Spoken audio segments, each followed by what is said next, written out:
Have you ever felt guilty for setting a perfectly reasonable boundary? Like you need to apologize for asking to be treated with basic human decency just to avoid being attacked again? That pressure to be the one who makes the relationship work is proof that the abuser's voice is still running the show. Today, we're ending the era of the should. We're going to explore exactly why setting boundaries feels so difficult for trauma survivors and how to assert your non-negotiable worth without believing that you're being mean and shoulding all over yourself.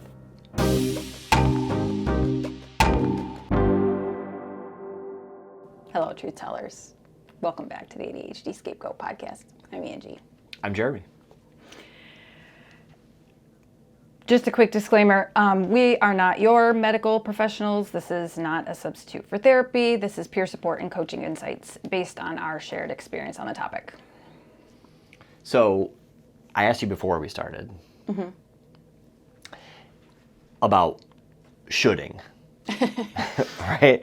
I didn't come up with that. I don't know who, I know I heard it. I probably heard it for the first time when I started my coaching program, but I loved it. Yeah. To me, the shoulding is kind of an internal responsibility or guilt or anxiety. To me, that's how it feels, right? I mean, yeah. I equate it to people pleasing because I am a recovering people pleaser. And see, I didn't think you were going to put recovering in front of that. Good job. So, I feel this one deeply, I think, right? There's always that sense of, well, I really should reach out to this person because it's the right, in my mind, it's the right thing to do. Or that I've been told that it's the right thing to do. Or I just feel a responsibility to repair a relationship or fix a problem. It doesn't have to all be on my shoulders, I guess, is how I think of it. And I'm sure there are plenty of situations over the past 40 plus years where I've felt that responsibility. And that's why I say recovering, because I don't necessarily feel that weight as much anymore. There are definitely times that I do feel it. I feel it with our kids sometimes. I feel it with you. I feel it with my family of origin. I don't know that there's No, it's not. I mean, there's no perfect, way of doing this. It will come up. Right. It's kind of these internal messages that you were raised with, and they turn into these patterns of behavior that consciously you do in the beginning, and then unconsciously it's just what you do. And until you start like pulling it apart or working through different things, you don't even realize it's happening. It's like, that's what we do in coaching, is break down like, what are these barriers getting in your way? Why are you feeling overwhelmed? Why are you feeling resentful? What's going on? What happened? I think that's really the root of the anxiety for me, is I feel an overwhelming sense of urgency to act because I feel like that is what I should be doing. When you and I do coaching sessions together, you help me work through those things to like get to the root of why am I feeling that way. It's not just my Catholic upbringing, right? It is, I don't know. I don't know that it always carries a negative connotation either. Right. No, and that's the whole thing. I think the shoulding, when you're talking about it, the reason you pause, the reason you look at why do I feel like I should be doing this or what's behind this is, am I doing this because it aligns, and we'll talk about it more, but it aligns with my morals and values and my family's needs, and this works for who I want to show up to be today? Or am I doing this because I just think it's something that everybody does, or it's just the way I've always done it. And I'm just doing it to do it. Because a lot of times that's when you're in that second category, that's when when everything starts to build up. Right. Whereas when you're aligning it with who you want to show up to be, that extra stuff, the overwhelm, the feelings of like exhaustion from thinking about it, overthinking about it. Did I do that right? Or, oh man, I can't believe I did that. They're walking all over me now. Like any sort of, really resentful. That's like when you're talking about boundaries or doing something you feel like you should do, even though there's not a part of you that wants to do it. That's where resentment just jumps in. And regret. Right. So what we talk about a lot in coaching and, just in healing trauma is defining these things, because when you don't have a name for them, it's hard to separate it from you blaming yourself. Because part of the should is that internal critic. So, you have this, from childhood trauma or, especially the ADHD with childhood trauma, like your brain has been trained to prioritize others' needs, emotional stability, physical, mental safety, all of that to others because you're the one who's different. And you need to prioritize them because you're the one who's wrong. And all that does is it just makes it easier for these other people to control you. And you're constantly, you can't get in a rhythm. You can't get to the point where you even know who you are, really.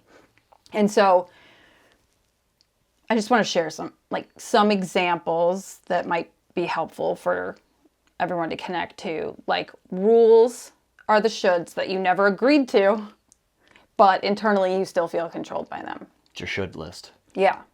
So I should keep trying harder or they'll blame me for the distance in our relationship. Because growing up, you're always told, maybe not in words, but in their actions, that your relationship with that person only survives if you do all the emotional labor. Hands down. Another one, I should say yes. I can't say no. They'll think I'm selfish if I say no. And that's because you setting boundaries or you sticking up for yourself, you having self-respect from them is framed as a betrayal of them. You're intentionally hurting them by respecting yourself. Does that sound good? Think about that. Yeah, I feel like that one especially, I apply to social situations where there are plenty of times where I have been in a situation at an event where I'm like, I don't want to be here. The only reason I said yes was to be a friend. I told someone yes because it was important to them.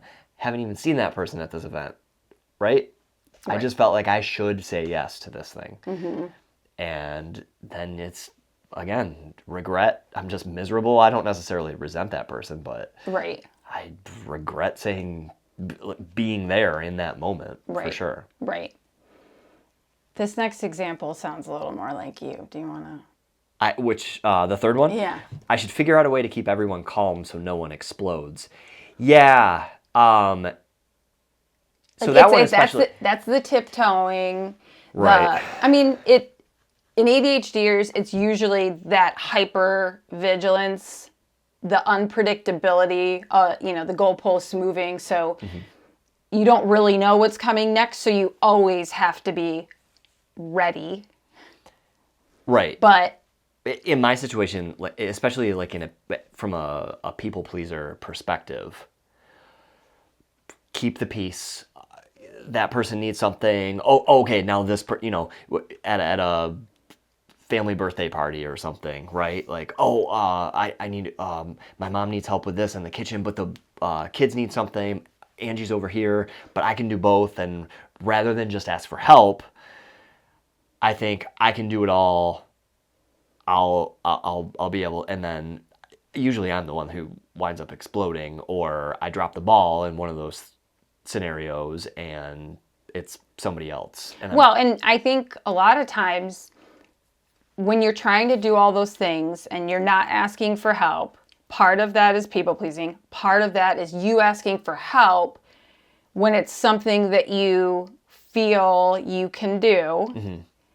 You're burdening someone else. And then also when shit hits the fan because you're trying to do too many things, you're trying to manage too many people's expectations at once. When shit hits the fan, even if you don't blow up, you feel like it's your fault that happened. Even if you're like, you're not blowing up, someone else is blowing up, or, something happens that is like, hold up, where did that even come from? Someone else explodes out of nowhere, but they never like voiced anything. You know what I mean? Like there's different scenarios where you feel like, oh, shit, I could have prevented that. You know what that turns into? What? Another should. Yeah. I should have asked for help. Right. And then, but why didn't I ask for help? If you don't pause and look at what is behind these, like, when things like this happen, they're, me and my older sister always talk about, what is this trying to teach me? Yeah. You have to pause and go, what's behind that? Mm-hmm. And sometimes you got to ask, okay, then what's behind that? Then what's behind that? And keep going until you figure it out. Mm-hmm.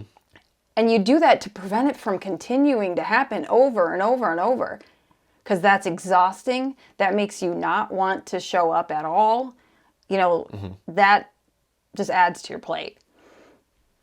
This one I loved. I should be grateful for whatever attention I get. Growing up in like emotional neglect, you are taught to basically accept, they call it breadcrumbing, is just like any little bit of attention. Mm-hmm. For me, that was always like, oh, they wanted me to tell my giving blood story because it's so funny. The second I'm done telling my giving blood story, if I still want to talk or I still want to like be around these people, it's like, okay, now you're annoying. Go away. Mm-hmm. And I was like, well, at least they think I'm funny because I told my blood story and they included me. But really, it was just because the story is really funny and ridiculous. And I tell it like in an animated way to make it funnier. And it's just like using me. Yeah, they brought you out to do the show. Like you're just a little circus monkey. Mm-hmm. You do your show that you've obviously practiced. So to get the that's your chance to get attention. Mm-hmm. To get a laugh. That's your only shot at it. So you're ready, right? You put on the show, and I immediately afterward feel like, oh God, right? And it happened so many times because I just craved that connection that I allowed it to keep happening. But any sort of crumbs, we always would talk about how like our dad would never congratulate us or, tell us what a great job we did. Like, as long as he wasn't pissed off after a game or a track meet or something, or, he wasn't belittling you, mm-hmm. That was a good thing. If he was like, okay. That was you did that. Yeah, like that was your congratulations. Yeah. And I mean, he might have said good job, or, yep, you beat your time, or something. You know what I mean? But it was very cold. It was not celebratory. It was, and it's kind of like, oh, I don't want to give you too much attention, or I don't want to like build you up because then you'll be cocky and, you'll be arrogant. It's like, no, just celebrate. Like that's not, it's like going to that next level of negativity just in that moment. But I should keep my opinion or this knowledge about the truth to myself because I'm the difficult one if I speak up, which is scapegoat life. Right. Really. Truth equals danger, equals shut up, put it away, you know. And that's when you realize as you're healing, as you're getting older, like these messages that you learned early on, there's still that threat in your head. It's not necessarily real anymore. Sometimes it still is. But, you know, daily, it's not really a threat. So you need to work through it little by little, because until you do, your body is still going to respond to it like it is an immediate threat. And that's when you lash out at people. That's when you don't pause. That's when you react instead of respond. Like, there's a lot of parts of that. This is like holding you captive. So in coaching, we go, okay, whose voice is this? Who is this inner critic? We need to confront them. We need to tell them, peace out. I don't need you anymore. Yeah. Because that's all these voices that keep telling you these awful things. You may have this deep down, which I always did, like, I know they just don't understand me. I'm a good person. I'm really fun. I really care. You know, I love them. Why don't they see that I love them? You know, those things are there, right? But right away, the first thing that you naturally will go to is trying to keep your connection. So in order to keep your connection, you can't think of these things you know about yourself. That's selfish. You need to connect to them. So what do they say about you? Do you think that feeling of I know that they really love me or they just don't understand me, did you acknowledge that growing up? Like, was that a subconscious thing that kind of came to light later in life, like maybe even before you were diagnosed or once you were diagnosed and you started to educate yourself more on ADHD and now, so with scapegoating, obviously it's very prevalent. Did you kind of acknowledge that, or was that just always something like built in, right? Because when you're with your family unit, I think that is part, like, that's just in our DNA that, okay, these are my people, and so they'll love and protect me in whatever way. And you only, when you grow up in a situation or an environment where maybe it is abusive or it's tough love, and you do get breadcrumbed, right? And Right. that's all you get. You get these little morsels. That kind of right? That's how you're training yourself, or you're being trained to understand, okay, well, this is how they show love, and they're my family, so they will love me. Do you think it was kind of just a... No, I think there was a lot, and I think that's the way like my ADHD and my justice sensitivity shows up, is I spoke out about it a lot. Like, I didn't have the words like, these are my boundaries, but I was like, hold up, that's not fair.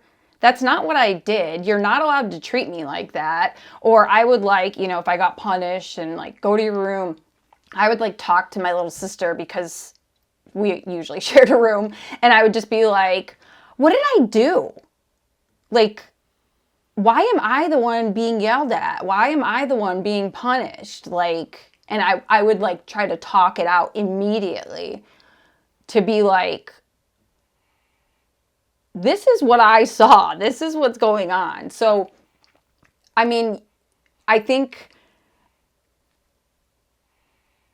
I tried to actually work it out in the moment a lot, but I think when you sit with, all the other family dynamics and they see that you're being punished for speaking up, they encourage you to not speak up so that you're not punished. Right. Because that's what kids do. Yeah. You're living in this survival space of like, hey, if you don't want to be punished, you're being punished for this. Stop doing that.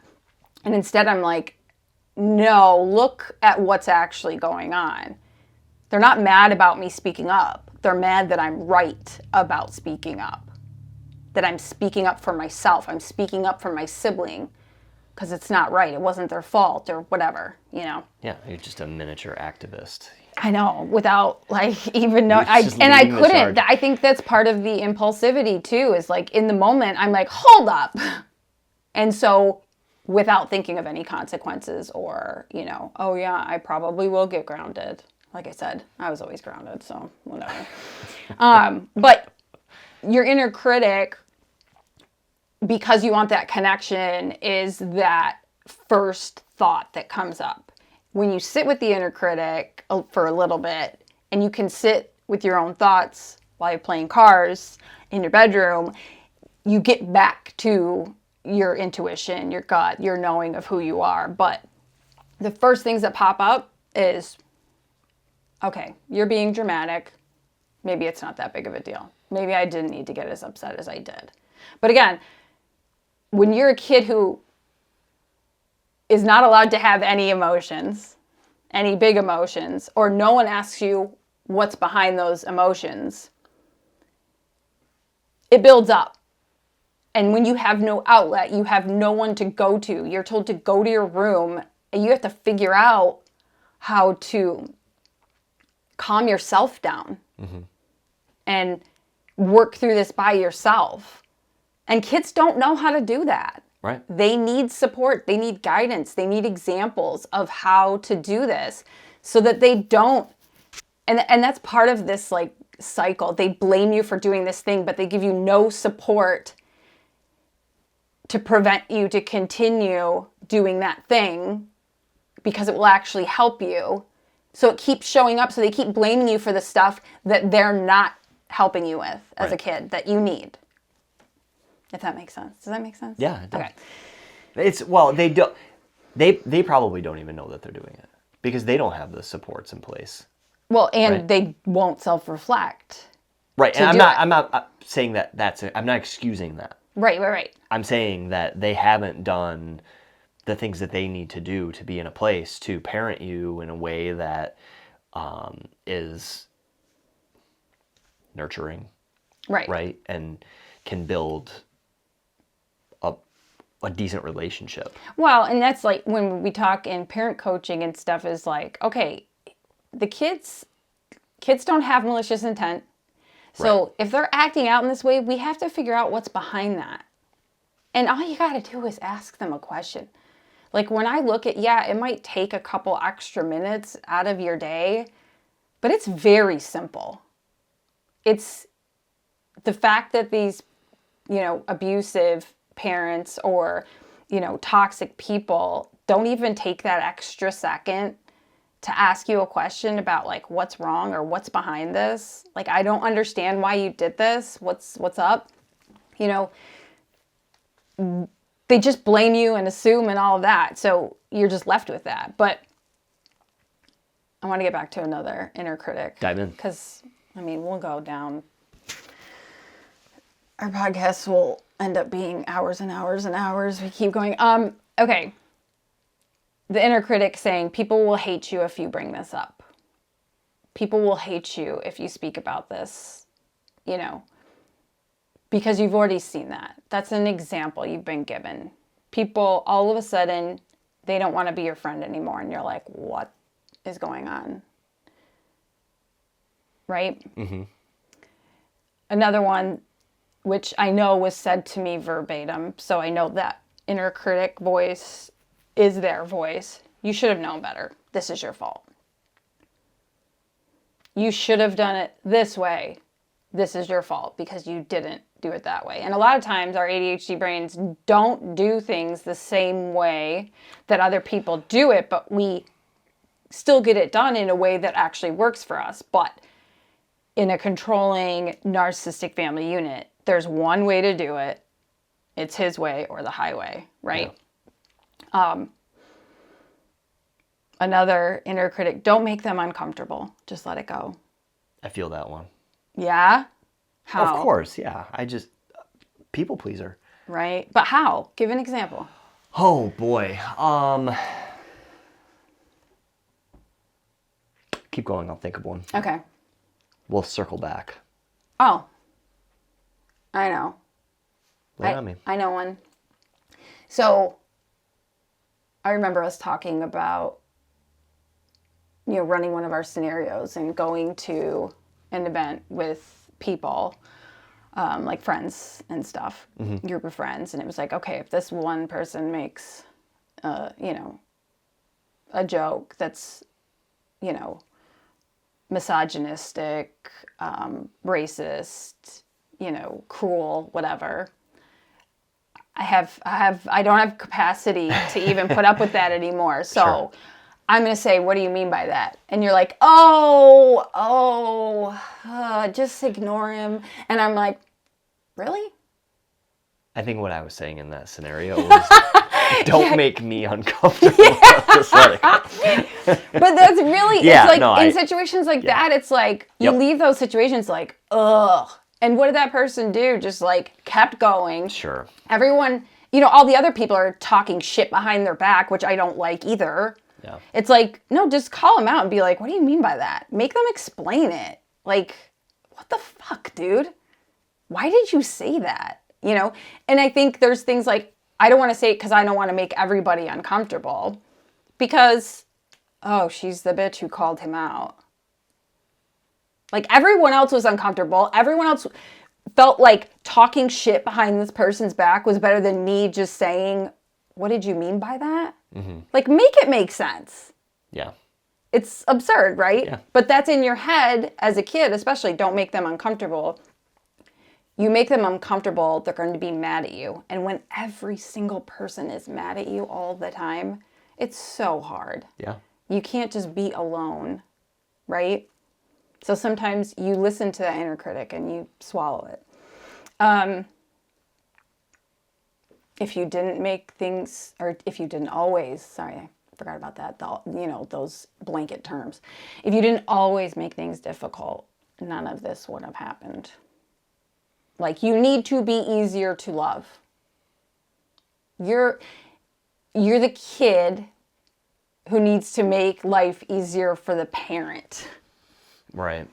And that stigma, I think, exists for a lot of neurodivergent kids. Oh, yeah.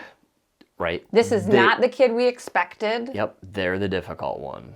They're the one, that kid is why we're always late.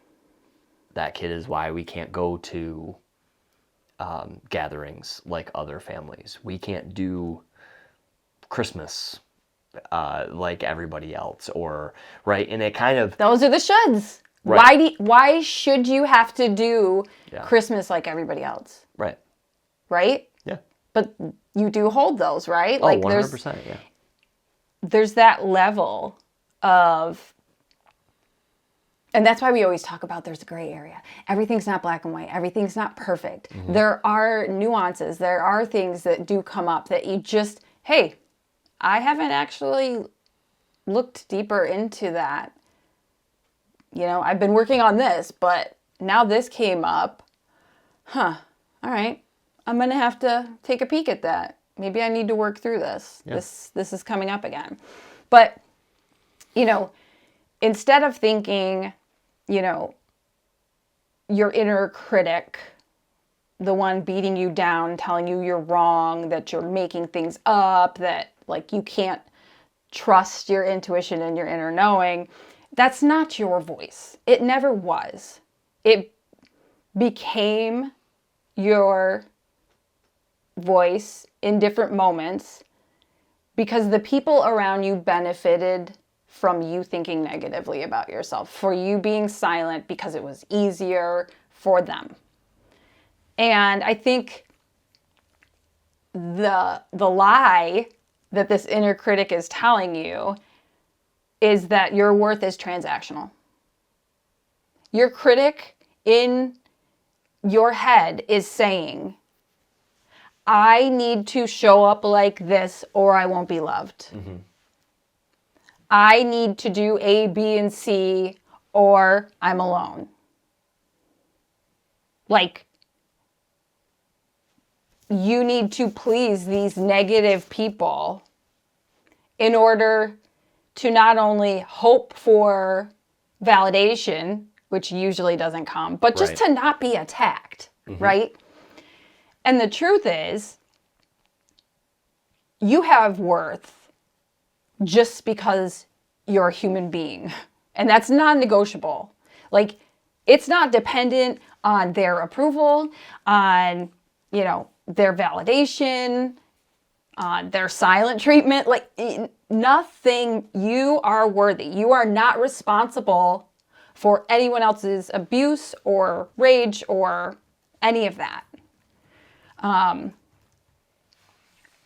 Okay, so the courage to see these things. We kind of talked about it a little bit earlier, but you can't fight this enemy of the inner critic without naming it. So naming specific control tactics takes that power away. Understanding what they look like. I did a series a couple weeks back about the liar's signature, where all the different things that were in the toxic threat text that I got. But the blame shifting, intimidation, gaslighting, threats, all of those things, just being able to name them and understand what they look like. So when you're in the presence of these things or you're trying to heal them and figure out what's coming up, then you need to, whether you say it out loud, whether you journal it, whether you talk to your coach or your therapist about these things, they stay trapped inside when you don't name them. So to say, they never protected me, and that wasn't my fault. I wasn't dramatic. They were abusive and emotionally immature. I was responding to poor treatment. I was punished for needs that every child has. Not just my ADHD needs. Every child has needs for connection. My ADHD wasn't the problem. Their shame and control were. I wasn't too sensitive. I was responding normally to dysfunction. They didn't understand me, and they didn't want to understand me, which really came through when they're told the truth and they still deny it. Right. Right. And that's probably, that kind of circles back and answers my question from earlier on, was this an inherent thought that you had come up throughout your childhood, or did it come out? It definitely came to light later, like most all the recently, misunderstanding, within the last 5 or 6 years. But the misunderstanding thought was always there. Right. It was that they didn't want to understand you. That's really what came to light. That was the aha, I get it now. Yeah. Yes, it was a misunderstanding. It was intentional, though. Well, and that's evident through the abuse that you put up with. Even at the beginning of our relationship, we've talked about how, like, the kind of inside jokes. And I remember somebody got us a calendar one year, I think, which was really cute. I love seeing all of those pictures of little Angie. Wasn't there like one picture in there though that you were embarrassed about or something? I don't know. I have to look back on it. We have to look at that. But yeah, I remember, and you've quizzed me on some of these things before about like some of kind of the inside family jokes or like little jabs or even the Angie Weiner stuff. I mean, I heard you be called Angie Weiner at the beginning of our relationship, and I had no idea until we talked about it. But yeah, it's heavy. But naming it is what, helped reveal that they didn't want to understand me, right? And when you think about sometimes when you're constantly yelled at, you'll think to yourself, oh, okay, they're leaving me alone. At least they're not attacking me, right? Right. So you felt like you were on their good side. But when you're actually breaking it down, you're like, oh, the silence was never peace. It was trying to suppress me. Like they knew I needed to communicate that I wanted to connect. So the silence was meant for suppression. Right, which is essentially what's happening now. Right. And, you know, yes, you have made the decision to go no contact. But I think that's what I feel too in a lot of the, like in the shoulds. Probably the one that's most prevalent is, oh, I should really reach out to this person. I should call this friend. Because I have a couple of friends who I used to talk to them all the time. Or we use, you know, granted, when you get older and everybody has their own life and you don't live within a 5-minute drive of your friend anymore, you tend to lose touch and you'll see them once in a while. But for a long time, I had a couple of really close friends who I would always say, oh, I should really call this person. Well, they haven't called me. I haven't talked to them in 5 years.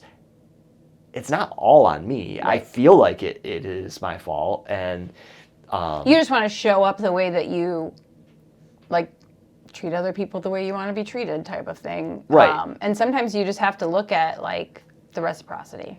Yeah, 100%. I think that's one where it comes in, it feels like guilt. The guilt of the should is, oh, I should really pick up the phone and talk to this person. Why? They haven't done that for me. Well, I don't know if I brought this up before, but the whole idea of like reaching out, I haven't heard from this person or whatever.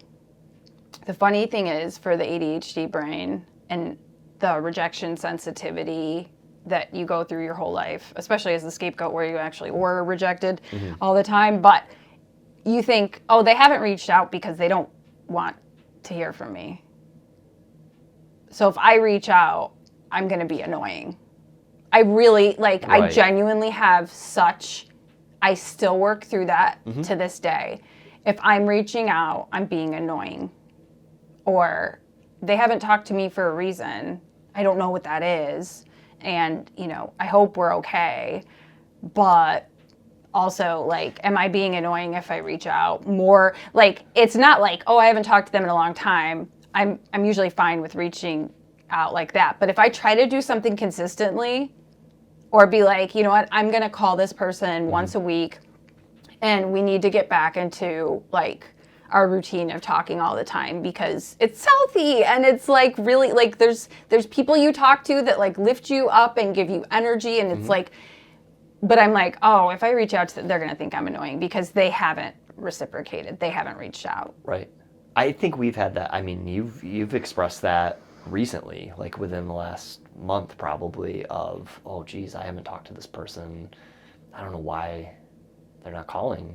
I guess it's probably, and I'm afraid you literally said to me, I don't want to be annoying, so I'm not going to call this person. I'm like, and I have to tell you, I have to reassure you, how is that annoying? But that's like, that's the whole thing that makes it so confusing. It never made any sense why they called me annoying. It never made any sense why I was belittled. So I don't know what's behind them thinking I'm annoying. I just assume they're going to think I'm annoying.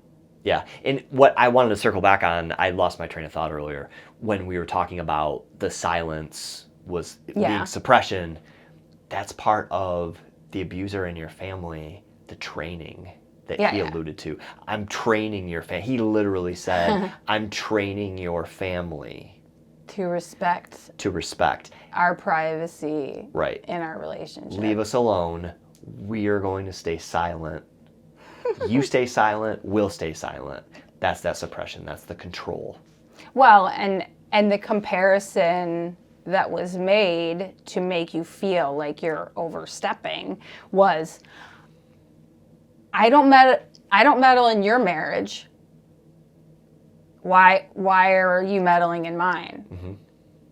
What has happened in our marriage that is toxic, abusive? You know, you're not going around threatening her siblings, like my siblings. Like, come on. There's reasons why people are asking you questions. There are reasons why people are getting involved. You can't compare it Yeah. to these other relationships. They're all different. But that's where they try to make you feel like you're overstepping or like that behavior is normal, right? Yeah. Because your relationship is healthy, right? I mean, yeah, I don't want to give this person more ammunition, but you did come in the bathroom when I was in the shower today and moved my washcloth, and I couldn't find it. And I don't think that, without communicating to me, I don't think that was healthy, if I'm being honest. So, the picking up of things that are everywhere. Expect some text messages. Okay, Mom. But the whole idea is they expect you to be loyal to their comfort, not my truth, not the truth, none of it.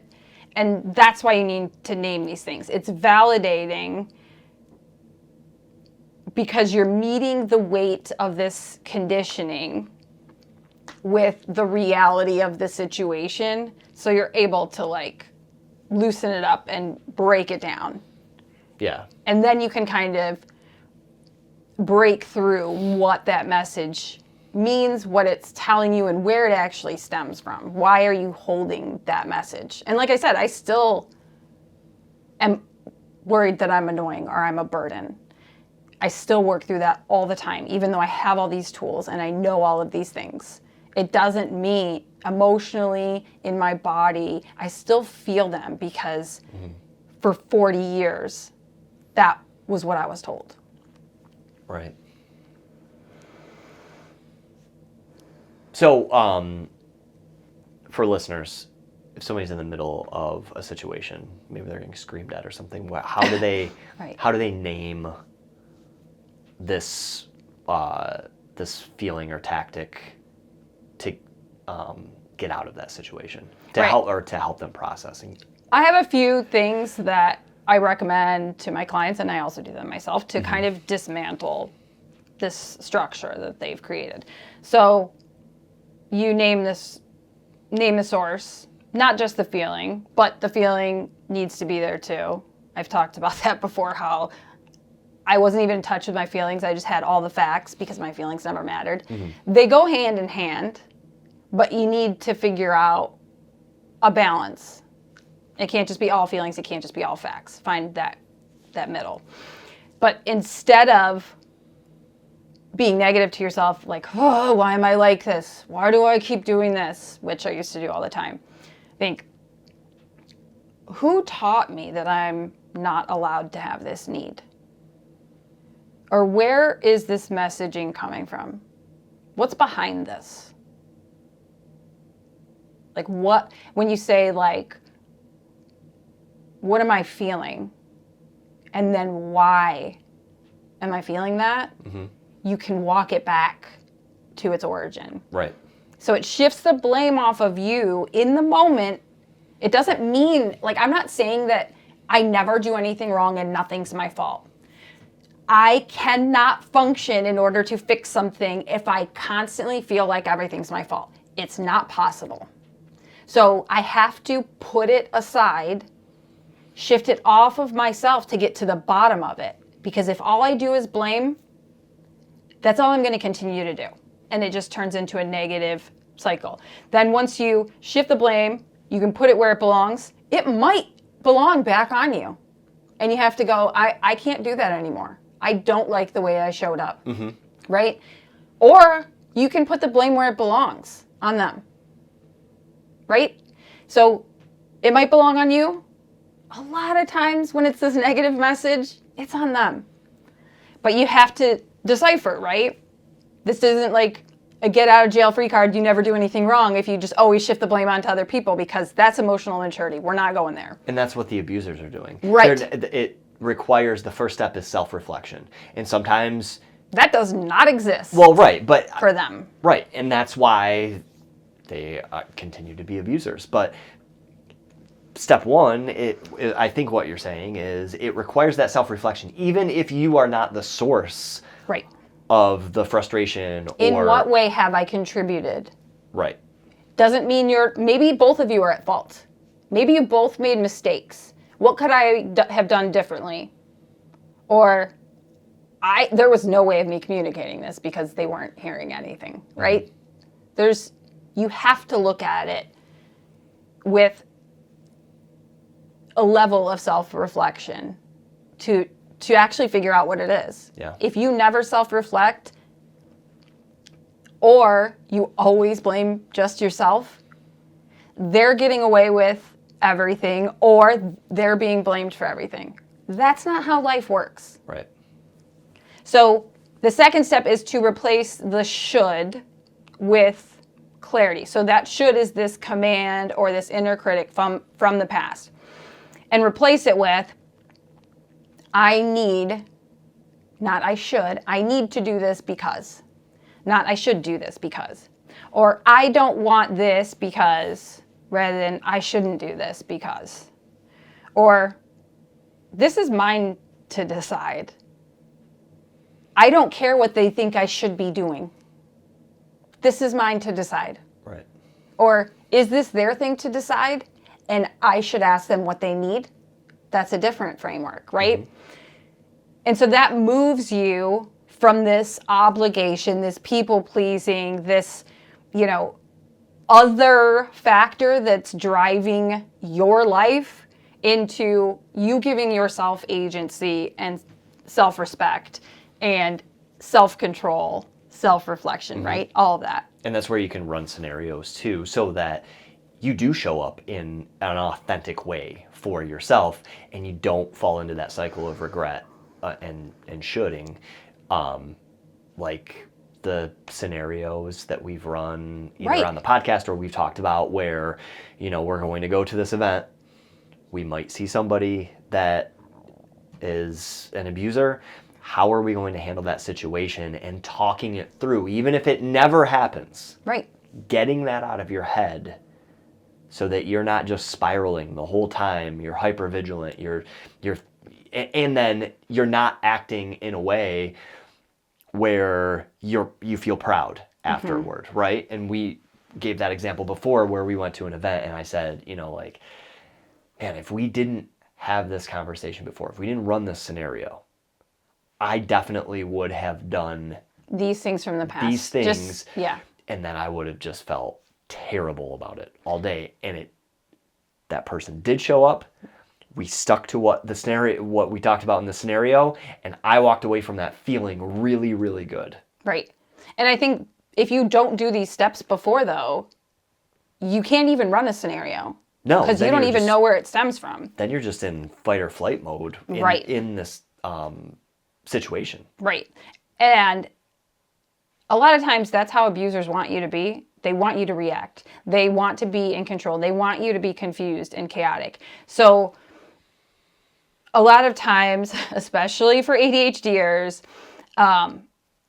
we have this fast emotional flooding when our boundaries are being crossed, and we don't really know how to handle it. We just impulsively will react until we're taught the pause. Always, first thing, pause before responding. You need to step out of the room to regulate, or you can say to this person, I need a moment to process, or I just need a minute. I need to get some air, whatever. So that's also you setting up boundaries. They're small. They're super, doable. I'm allowed to pause and take a breath. I'm allowed to get a drink of water. I'm allowed to go get some fresh air. A pause, right? That gives you time to process. And then you have to reality check what's going on. So you ask yourself, what is this feeling coming up? Is this guilt? Is this fear of someone else's reaction?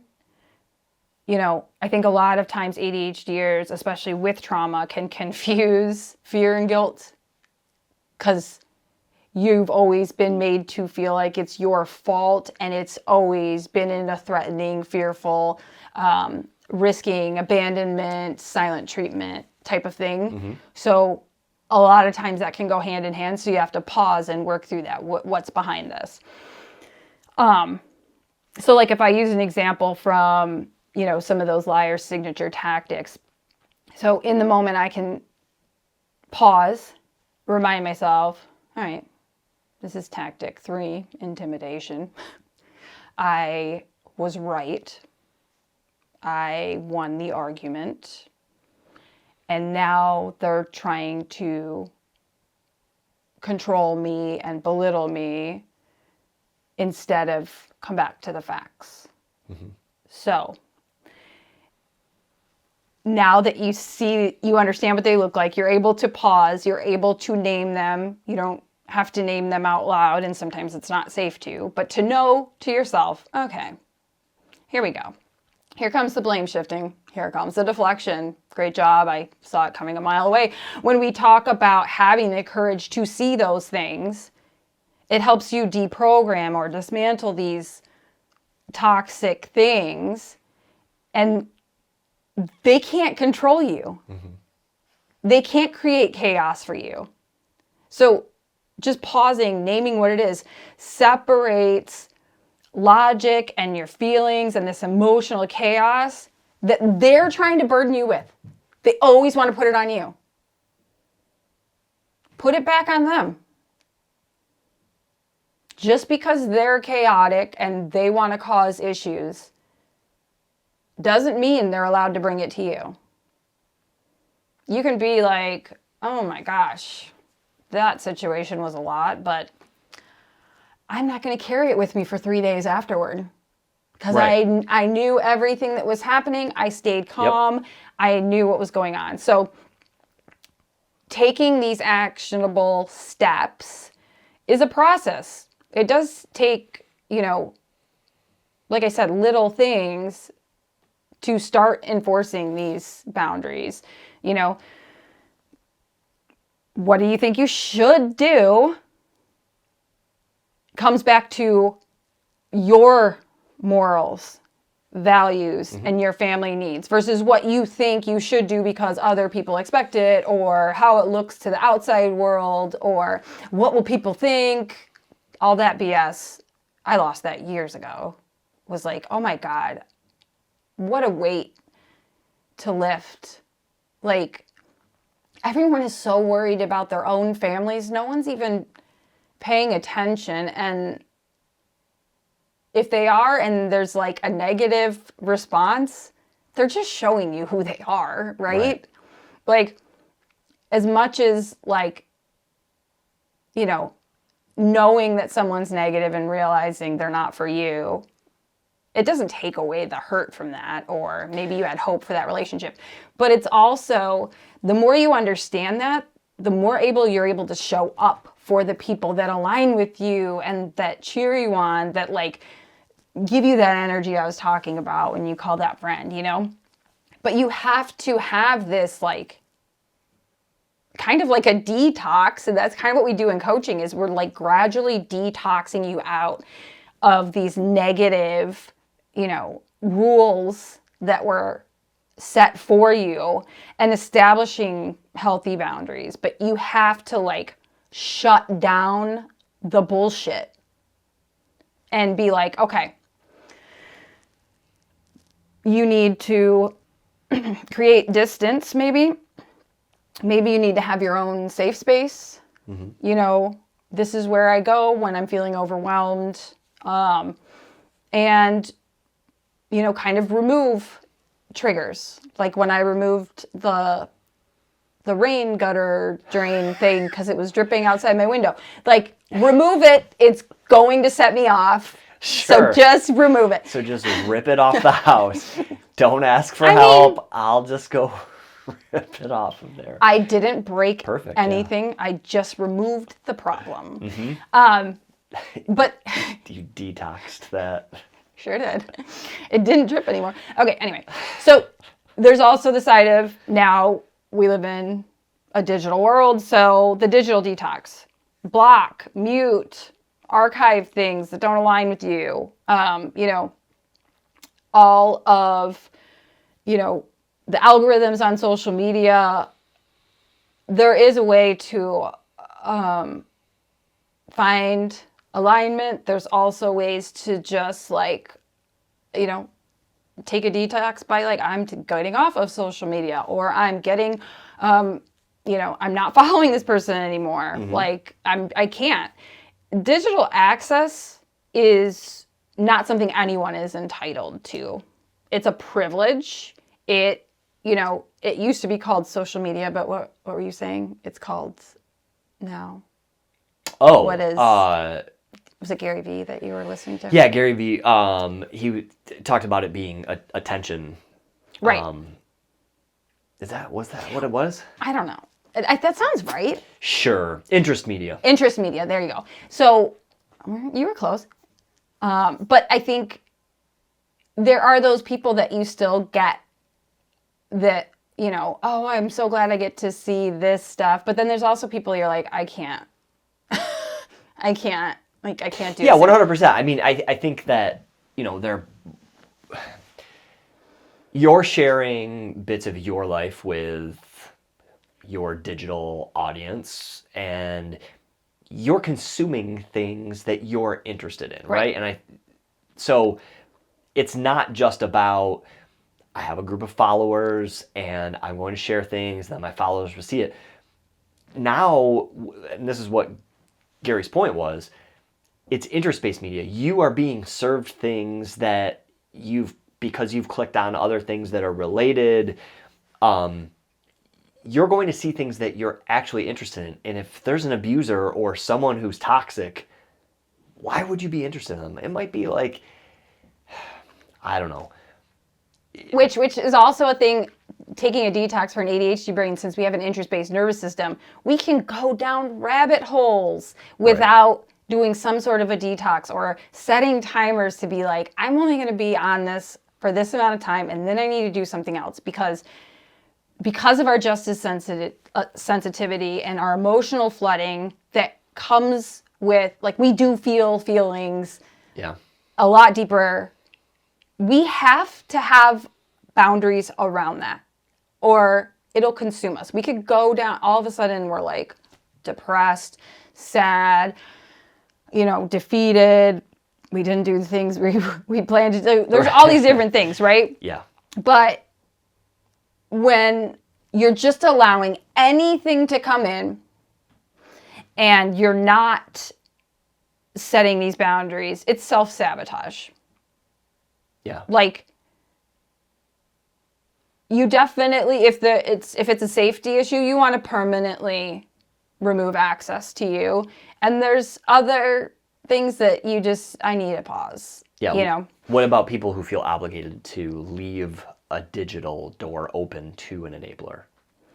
I think, like I said, I think most people are involved in their own stuff. They might not, most probably wouldn't even notice, right? 100%. Also, if all of a sudden you try to reach out to someone and maybe you're no longer friends. That's happened to me. I'm sure it's happened to everybody. You're no longer friends. Well, what's behind that? What happened? Mm-hmm.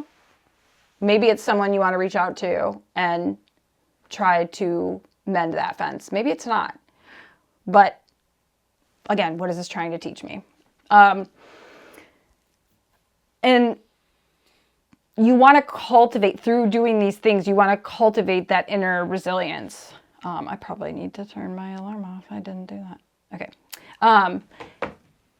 It just got real. How many people with ADHD have alarms for everything? Please, I'm not the only one.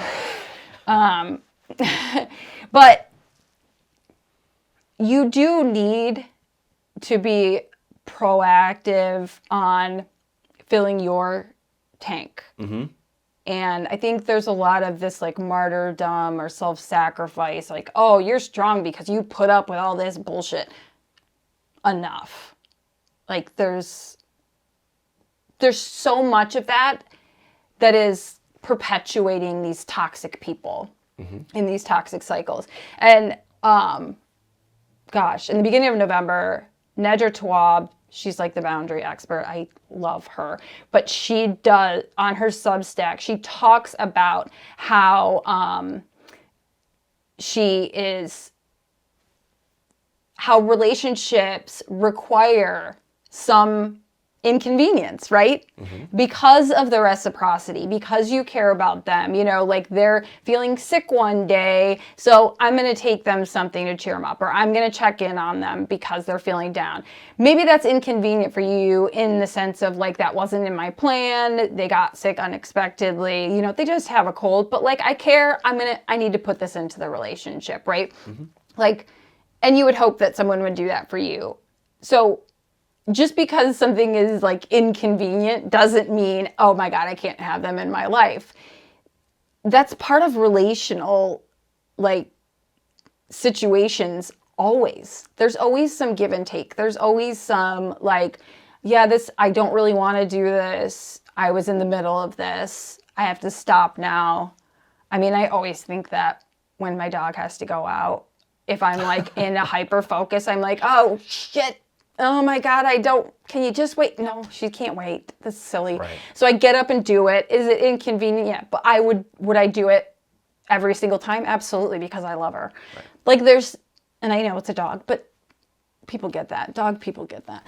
So there is going to be a level of inconvenience. You have to look at, I always go back to what Dr. Hollowell says, what is the right kind of hard? Life is hard. Things are going to come up that are hard. You need to choose the right kind of hard. And the right kind of hard aligns with who you are, who you want to show up to be. The wrong kind of hard keeps you in these overwhelmed, toxic, negative cycles. Yeah.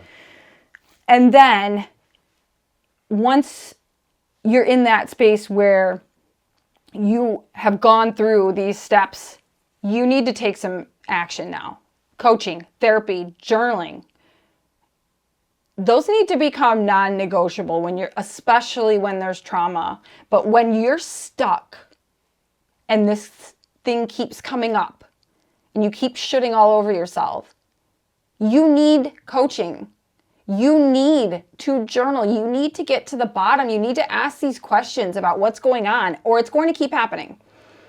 And something that I have always been terrible at because I was never celebrated, but you have to celebrate the small victories. Like, I left that text unread for 3 hours because I needed to finish what I was doing, and I knew that either it was going to distract me or it was going to bring me joy, and I just wanted that reward at the end of finishing my work or whatever, but I just did that. Normally I would just grab it and then I'd go, oh man, I'm all over the place, right? Sure.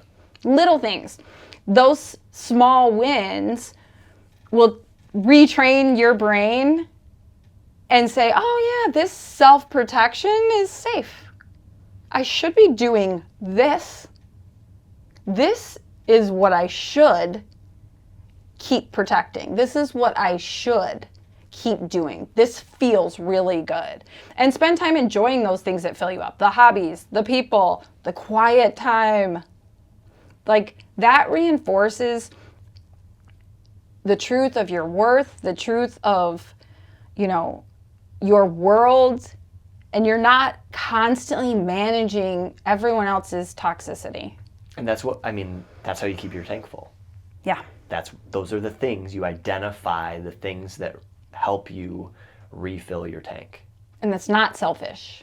It's not selfish to do that. You show up for yourself and others in a much better way. Yep. I'm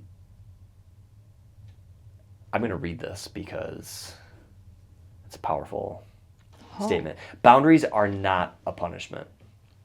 They are a clear statement of self-worth.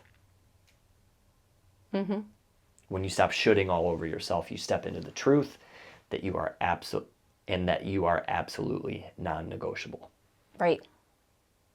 If this episode helped you finally recognize that your boundaries are proof of their failure, share it with someone who's still apologizing for their worth. Like, subscribe, leave a review, and come back next week where we're going to talk about the grief of not being protected as the neurodivergent child. Until then, stay curious, stay clear, and keep telling your truth.